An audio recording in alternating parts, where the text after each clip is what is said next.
Hello everyone, চলো আজ তোমাদের সাথে আমি একটি আমার ছোট্ট জমি শেয়ার করছি।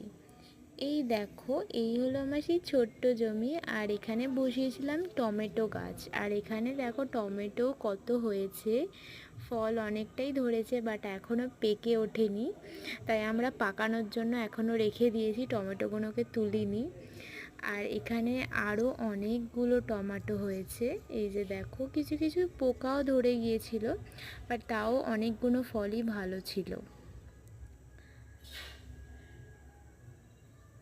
আর এইদিকে কটা বেগুন গাছ বসিয়েছিলাম, 4-5টার মতো।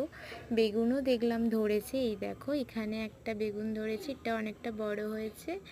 আর এইদিকেও একটা বেগুন ধরেছে দেখলাম, দুটোই বেগুন ধরেছে, বাকি হয়েছে অল্প অল্প করে। আর কটা লঙ্কা গাছ বসিয়েছিলাম, আর লঙ্কা গাছগুলো এখনও পর্যন্ত লঙ্কা হয়নি, জানি না হবে কি না, বাট দেখছিলাম কিছু কিছু ফুল বেরিয়েছে। ফুল যখন হয়েছে ফলটাও এবারে দেখা দেবে। আরও কিছু শাক হয়েছিল, সর্ষে শাক, ওগুলো তুলে খাওয়া হয়ে গেছে। আমার ছোট্ট জমি কেমন লাগলো তোমাদের জানিও কিন্তু।